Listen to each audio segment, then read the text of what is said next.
வணக்கம். நீங்க ஒரு சைக்கிள் ஓட்டுறவரா இருந்தா இந்த விஷயங்களை தெரிஞ்சுக்கிறது ரொம்பவே முக்கியம். ரோட்ல உங்களுக்கும் சரி மத்தவங்களுக்கும் சரி பாதுகாப்பு தான் முதல் விஷயம். அதனால அதிகாரப்பூர்வ விதிகள் என்ன சொல்லுதுன்னு சிம்பிளா பாத்திரலாம் வாங்க. அப்போ ரெடியா? ரோட்ல நம்பிக்கையோட சைக்கிள் ஓட்டணுமா? அப்போ அதிகாரப்பூர்வ விதிகள் என்ன சொல்லுதுன்னு தெரிஞ்சுக்க வேண்டாமா? வாங்க, நேர விஷயத்துக்குள்ள போயிடலாம். இந்த 2 போட்டோவையும் பாருங்களேன். வித்தியாசம் பட்டவர்த்தனமா தெரியுது இல்லையா? சரியான ட்ரெஸ், சரியான உபகரணங்கள். இது 2ம் இருந்தா மத்தவங்களுக்கு நீங்க எவ்ளோ தெளிவா தெரிவீங்கன்னு நல்லாவே புரியும். சொல்லப்போனா இதுதாங்க நம்ம பாதுகாப்போட முதல் படி. சரி, நாம ஒரு பாதுகாப்பு பிரமிட் மாதிரி இத பார்க்கலாம். அதோட முதல் படி, அதாவது அடித்தளம் என்னன்னா, மத்தவங்க கண்ணுக்கு நீங்க தெரியணும். அப்பதான் பாதுகாப்பா இருக்க முடியும். இது முழுக்க முழுக்க நம்ம கையில இருக்கிற விஷயம். பாதுகாப்புன்னா ஏதோ பெரிய விஷயம் நினைக்காதீங்க. நாம செய்யற சின்ன சின்ன விஷயங்கள் தான் அது. ரூல் 59 படி முதல்ல உங்க ட்ரெஸ் வீல்லயோ இல்ல செயின்லயோ மாட்டிக்காத மாதிரி பாத்துக்கோங்க. பகல் நேரத்துல நல்ல பிரைட்டான கலர் ட்ரெஸ் போடுங்க. இருட்டுல லைட் பட்டா பளபளன்னு தெரியற மாதிரி ரிஃப்ளெக்டிவ் ட்ரெஸ்ஸோ இல்ல அக்சசரிஸோ யூஸ் பண்ணுங்க. அப்புறம் ஹெல்மெட். இது கட்டாயம்னு சொல்லல, ஆனா தலையில அடிபடாம இருக்கணும்னா ஹெல்மெட் போடுறது ரொம்பவே நல்லது இல்லையா? ஓகே, இப்போ பார்த்ததெல்லாம் ஒரு அட்வைஸ் மாதிரி. ஆனா இருட்டுல சைக்கிள் ஓட்டும்போது சில விஷயங்கள் வெறும் அட்வைஸ் கிடையாது, அது சட்டம். இங்க ரொம்ப கவனமா கேளுங்க. ரூல் 60 என்ன சொல்லுதுன்னா, நைட் நேரத்துல உங்க சைக்கிள்ல முன்னாடி ஒரு வெள்ளை லைட்டும் பின்னாடி ஒரு சிவப்பு லைட்டும் கண்டிப்பா எரிஞ்சிட்டு இருக்கணும். இது சட்டம். நீங்க வேணும்னா வச்சுக்கலாம், வேணானா விட்டுடலான்னு இல்ல. கூடவே பின்னாடி ஒரு சிவப்பு ரிஃப்ளெக்டரும் பெடல்ல அம்பர் கலர் ரிஃப்ளெக்டரும் இருக்கணும். சரி, நம்ம பிரமிட்டோட அடுத்த கட்டத்துக்கு போவோம். அதாவது நம்ம இடம் எதுன்னு தெரிஞ்சுக்கிறது. சைக்கிள் ஓட்டுறவங்களுக்கேன்னு சில இடங்கள், சில பாதைகள் இருக்கு. அது என்ன, நாம எங்க ஓட்டலாம், எங்க ஓட்டவே கூடாதுன்னு இப்ப பார்க்கலாம். சைக்கிள் லேன், சைக்கிள் ட்ராக் இது ரெண்டுக்கும் ஒரு பெரிய வித்தியாசம் இருக்கு. சைக்கிள் லேனுங்கிறது நாம போற ரோட்டோட ஒரு ஓரத்துல கோடு போட்டு பிரிச்சிருப்பாங்க. அதை நாம யூஸ் பண்ணலாம், இல்லனா மெயின் ரோட்லயும் போகலாம். அது நம்ம இஷ்டம். ஆனா சைக்கிள் ட்ராக்குங்கிறது வண்டிங்க வராத ஒரு தனி பாதை.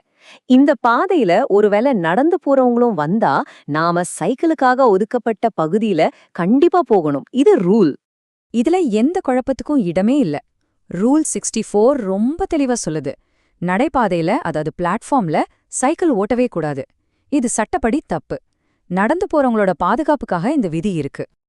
இப்போ நம்ம பிரிமிட்டோட உச்சிக்கு வந்தாச்சு. இது கொஞ்சம் காம்ப்ளிகேட்டடான பகுதி, ஆனா ரொம்ப ரொம்ப முக்கியம். டிராஃபிக்ல மத்த வண்டிகளோட சேர்ந்து போகும்போது, முக்கியமா ஜங்ஷன்ஸ்லயும் ரவுண்டானாக்கள்லயும் எப்படி சேஃபா போறதுன்னு பார்க்கலாம் வாங்க. ரூல் 72 படி ரோட்ல நீங்க எந்த இடத்துல போகணும்னு தெரிஞ்சுக்கிறது ரொம்ப முக்கியம்.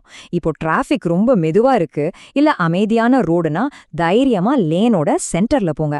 அப்பதான் மத்தவங்களுக்கு நீங்க நல்லா தெரிவிங்க. அதுவே வேகமா போற டிராஃபிக் இருக்கிற பெரிய ரோட்ல ஓரத்துல இருந்து குறைஞ்சது ஒரு 1/2 மீட்டர் கேப் விட்டு போங்க. அப்போதான் மத்த வண்டிகள் உங்களை பாதுகாப்பா ஓவர்டேக் பண்ண முடியும். ஜங்ஷன்ஸ் பக்கத்துல போகும்போதும் லேன் சென்டர் எடுத்துக்கிறது நல்லதுதான். இப்போ ஒரு ஸ்பெஷல் மூவ் பத்தி பார்க்கலாம். சில பெரிய சிக்னல் ஜங்ஷன்ல ரைட் டர்ன் பண்றது கொஞ்சம் கஷ்டமா இருக்கும் இல்லையா? அதுக்காகவே சைக்கிளிஸ்டுக்காக ஒரு டெக்னிக் இருக்கு. அதுக்கு பேரு தான் 2 ஸ்டேஜ் டர்ன்.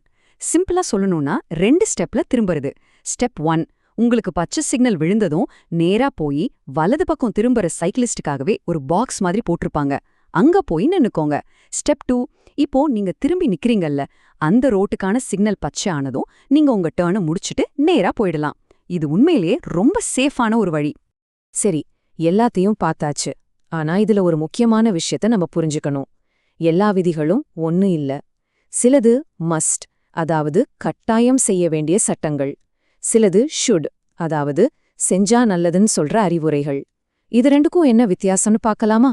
இங்க பாருங்க, இந்த லிஸ்ட்ல இருக்கிறதெல்லாம் மஸ்ட் விதிகள். அதாவது இதெல்லாம் சட்டம். இத நீங்க மீறினா அதுக்கு சட்டப்படி விளைவுகள் உண்டு. நைட்ல லைட் போடாம ஓட்டுறது, பிளாட்ஃபார்ம்ல ஓட்டுறது, போற வண்டிய பிடிச்சிட்டே போறது, சிக்னல் மதிக்காம போறது, இதெல்லாமே சட்டப்படி தப்பு. அடுத்து இந்த ஷுட் விதிகள். இது சட்டப்படி கட்டாயம் கிடையாது, ஆனா இதெல்லாம் உங்க பாதுகாப்புக்கான சிறந்த ஆலோசனைகள். ஹெல்மெட் போடுறது, பிரைட்டான ட்ரெஸ் போடுறது, நிறுத்தி வச்சிருக்கிற கார்களை தாண்டி போகும்போது திடீர்னு டோர் திறப்பாங்கன்னு யோசிச்சு கொஞ்சம் கேப் விட்டு போறது, இதெல்லாம் செஞ்சா நம்ம பயணம் இன்னும் பாதுகாப்பா இருக்கும். ஓகே, இப்போ எல்லா விதிகளையும் பார்த்துட்டோம். ஆனா கடைசியா ஒரு கேள்வி. இந்த விதிகள் எல்லாம் ஒரு பக்கம் இருக்கட்டும், இது எல்லாத்தையும் விட முக்கியமா ஒரு ரோடு யூசருக்கு என்ன குணம் வேணும்? ஒருவேளை கொஞ்சம் பொறுமை, கவனம், மத்தவங்க மேலயும் கொஞ்சம் அக்கறை. இது இருந்தா நம்ம எல்லாருமே ரோட்ல இன்னும் பாதுகாப்பா பயணிக்கலாம் இல்லையா? இத பத்தி யோசிச்சு பாருங்க. பாதுகாப்பான பயணங்கள்.